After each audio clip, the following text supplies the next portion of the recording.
Klare, I assume. Yeah. Yeah, Klare. No, he's doing really well, acclimating well. Probably the most impressive thing is how seamless the transition has been to our unit. Like on the field, he's playing well. We knew he'd play well, but just buying into the culture and being an Ohio State tight end, it comes with an air of something, some certain traits of being a tough guy, and he's embodied that. What are the biggest things you've had to work with him on just as getting better this spring?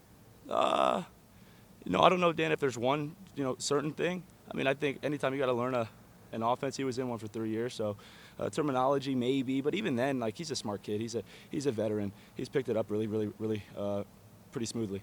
What were the things that stood out about him when you Yeah, no, he was complimentary to the guys that I kind of assumed were coming back, if that makes sense. He's a different kind of tight end than the veterans in the room, like Will and Bennett and Jelani, and those guys coming back. I thought his skill set, he's, how they used him at Purdue. He showed some things on film that might complement what we already have in the room, and really make us a pretty whole unit. Yeah, route running was certainly one of them, and I think he's got a lot of skills. Perimeter blocking and inline he's pretty good, but yeah, definitely as a receiver, he's pretty polished.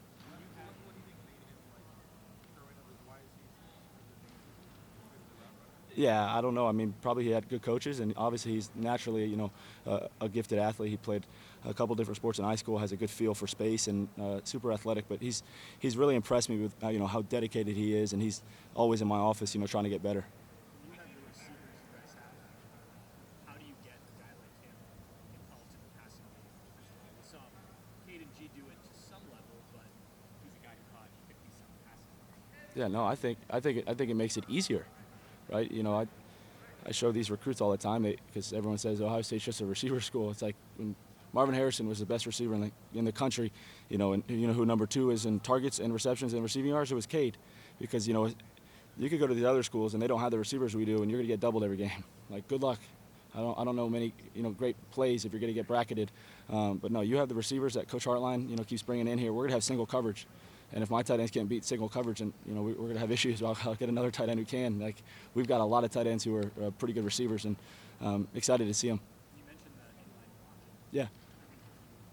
Take PFF grades, not as high as other guys. How has Who?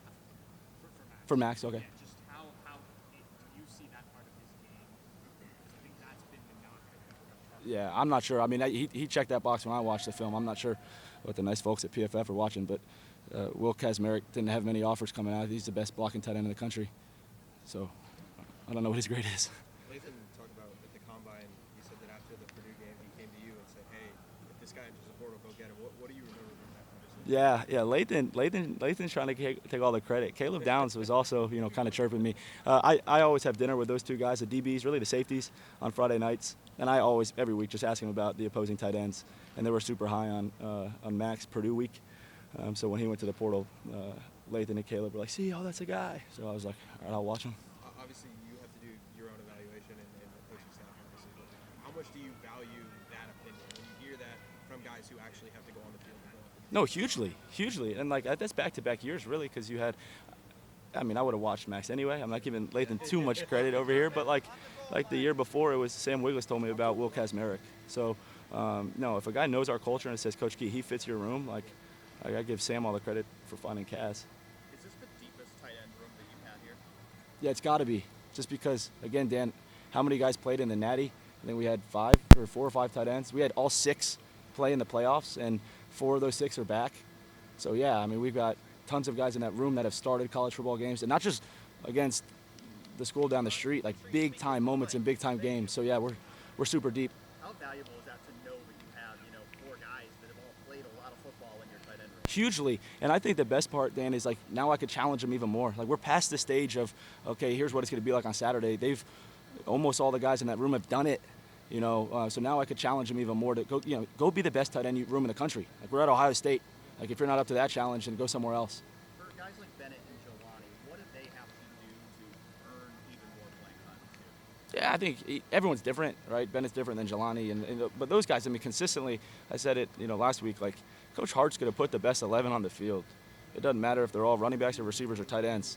So, every day I tell them, every day you're competing against the other tight ends in the room, but we're competing against the receivers and the running backs when we put 2 or 3 or 4 tight ends on the field, if that package is better than none, like, we're going to live in that. So every day is a challenge.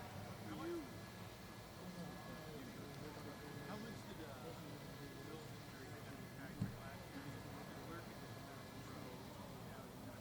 you Yeah, a lot. I was obviously all injuries are unfortunate, but he put in so much work. I was excited to see him have a full season. So that was cut short. But again, on the flip side, it challenged him to be more of a leader and to learn the offense, maybe, taking a step back and help mentor a guy like Jelani. And I think that was a huge opportunity for a guy like Bennett and Jelani. Like, we watched it this morning in my meeting when Will went down. We went tempo in the next play, G blocked the C gap, then we hit Quinshon. Then the next play we were like 14 personnel or 13. And it was 3 tight ends who had never done that. And we're on the road at Oregon, and, like, we punched it in and scored. It's just a great story to tell the guys. Like, when Cade went down against Georgia, we played the game with Mitch Rossi. It's like all the guys got to be ready. I don't know when your number is going to be called. So I know it was unfortunate, but such a good learning opportunity. For you, Coach Day has talked about Jelani needing to be more consistent. Is that something you're seeing more of with him? Yeah. I mean, he's off the charts night and day, more mature. Been really impressed with just his work ethic. He's in here every night getting extra work in. I'm challenging him to learn every position on offense. Don't just be a Y, be an H, know what the Z's got. And then also be a leader. He's not a young guy anymore. So, like, he's coaching Nate and LeBlanc and those guys, and Max, even harder. He was yelling at Max Klare, not yelling at, he was encouraging him to finish. Like, hey, you're Ohio State tight end. Like, we're going to be going harder than everyone on the field. And I was like, he gets it. That's awesome. He's being a leader. So super impressed with him. For you, I know you're one to defer to your guys and credit them, but you are kind of the staple of what hard work as a coach can do.